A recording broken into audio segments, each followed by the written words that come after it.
Hello viewers, আমি রিয়াদ। আপনারা দেখছেন রিয়াদ অ্যান্ড্রয়েড টিপস। তো ভিউয়ার্স, আজকে আমি আলোচনা করব আপনারা ইমো অ্যাকাউন্টের নাম্বার কিভাবে চেঞ্জ করবেন। হ্যাঁ, আপনারা ধরুন যে ভুলবশত অন্য একটি নাম্বার দিয়ে আপনার ইমো অ্যাকাউন্ট ক্রিয়েট করে ফেলেছেন। এই অবস্থায় এখন কিভাবে আপনারা ইমো অ্যাকাউন্টের নাম্বার পরিবর্তন করবেন, সম্পূর্ণ বিষয়টা আজকে এই ভিডিওতে আলোচনা হবে। তাই ভিডিওটি একটু মিস না করে একদম প্রথম থেকে শেষ পর্যন্ত দেখতে থাকুন। অনেক সময় আমাদের বিভিন্ন প্রবলেমের কারণে আমরা কিন্তু ইমো অ্যাকাউন্টের নাম্বার কিন্তু চেঞ্জ করা লাগে। তো যাই হোক, সেটার বিস্তারিত বলার কিছু নাই, সেটা আপনারই ভালো জানেন কী কারণে আপনারা নাম্বারটা চেঞ্জ করবেন। তো যাই হোক, কীভাবে এই নাম্বারটা চেঞ্জ করবেন এটাই তো আপনাদের কথা।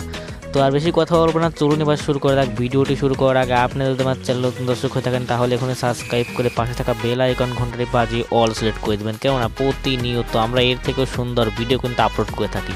সেই ভিডিওগুলো সবার আগে পেতে হলে অবশ্যই সাবস্ক্রাইব করবেন। তো চলুন এবার শুরু করা যাক।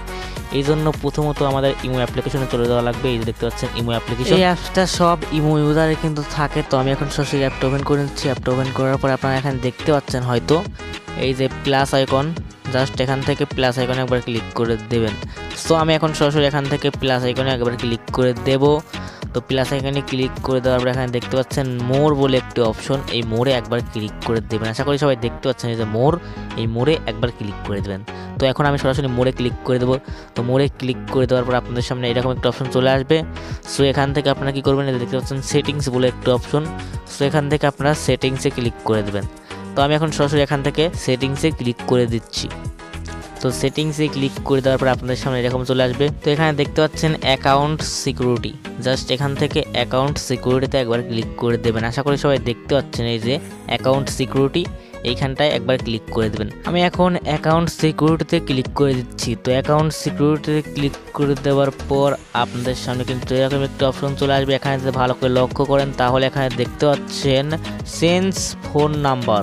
ভালো করে লক্ষ্য করেন, দেখতে পাচ্ছেন চেঞ্জ ফোন নাম্বার, জাস্ট এইখানটা একবার ক্লিক করে দেবেন। তো চেঞ্জ ফোন নাম্বারে ক্লিক করে দেওয়ার সঙ্গে সঙ্গে আপনাদের সামনে এইরকম একটা অপশন কিন্তু চলে আসবে। তো এখান থেকে কিছুই করা লাগবে না, নিচে দেখতে পাচ্ছেন চেঞ্জ নাম্বার, জাস্ট এখানটায় ক্লিক করে দেবেন। তো চেঞ্জ নাম্বারে ক্লিক করে দেওয়ার পর আপনাদের সামনে সেম এরকম একটা অপশন চলে আসবে। তো এখান থেকে উপরে দেখতে পাচ্ছেন কান্ট্রি, জাস্ট এখান থেকে আমাদের যেহেতু বাংলাদেশ, আমি যেহেতু, তো এখান থেকে জাস্ট বাংলাদেশটা সিলেক্ট করা হয়েছে। যারা ইন্ডিয়া আছেন তারা ইন্ডিয়া ইত্যাদি যে কোনো দেশে এখান থেকে সিলেক্ট করে নিতে পারেন। যাদের যেই দেশে আজকে বসবাস করেন সেই দেশটা এখান থেকে সিলেক্ট করে নেবেন। তো আমার যেহেতু বাংলাদেশটা, আমি এখান থেকে বাংলাদেশটা রেখে দিচ্ছি।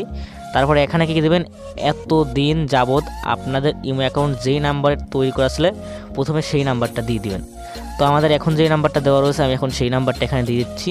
তো দিয়ে দেওয়ার পর এখানে সঠিকভাবে আপনাদের আগের ইমো নাম্বারটা এখানে দিয়ে দিবেন। ঠিক আছে, আমি দেখতে পাচ্ছেন সঠিকভাবে এখন যে বর্তমানে যে ইমেলের নাম্বারটা দেওয়া আছে সেই ইমো নাম্বারটা এখানে দিয়ে দিলাম। এবার নতুন নাম্বারটা দেবো। এই নিচে যে একটা ঘর দেখতে পাচ্ছেন এইখানটা এখন নতুন নাম্বার দিবেন। যেই নাম্বারটা দিয়ে আর কি এখন বর্তমানে আপনারা ইমেলটা চালাতে চাচ্ছেন সেই নাম্বারটা এখন দিয়ে দিবেন। তো আমি এখন আমার বর্তমানে সেই নাম্বারটা এখানে দিয়ে দিচ্ছি।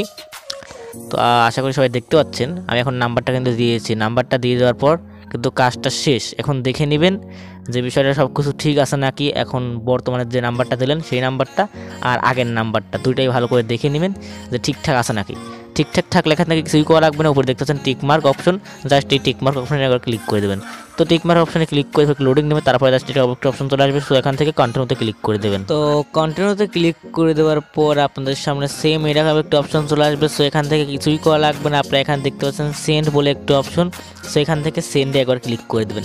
তো সেন্ডে ক্লিক করে দেওয়ার পর কিছুক্ষণ ওয়েট করেন, তারপরে আপনাদের ফোনে একটি কোড আসবে।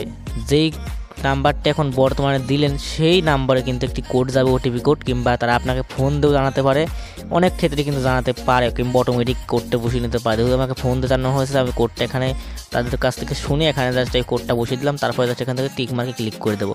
তো টিকমার্কে ক্লিক করে দেবো, একটু লোডিং নেবে, তারপরে কিন্তু সাকসেসফুল হয়ে যাবে। আবারও বলছি, এই কোডটা কিন্তু এখন বর্তমানে যেই নাম্বারটা দিলেন সেই নাম্বারে কিন্তু এই কোডটা গিয়ে যাবে। তো অবশ্যই সেখান থেকে কোডটা নিয়ে এখানে বসিয়ে দিবেন, তারপরে জাস্ট আপনাদের কিন্তু কাজটা কিন্তু শেষ হয়ে যাবে। আশা করছি বিষয়টা বুঝতে পেরেছেন। আজকের ভিডিওটা এই পর্যন্তই ছিল। ভিডিওটা ভালো লাগলে অবশ্যই লাইক কমেন্ট শেয়ার করবেন। আর এরকমই সুন্দর সুন্দর ভিডিও সবার আগে পেতে হলে অবশ্যই আমাদের এই চ্যানেলটিকে সাবস্ক্রাইব করবেন। আর কি ভিডিও শেষে একটি কথাই বলবো, সবাই ভালো থাকুন, সুস্থ থাকুন, আমাদের চ্যানেলের পাশেই থাকুন।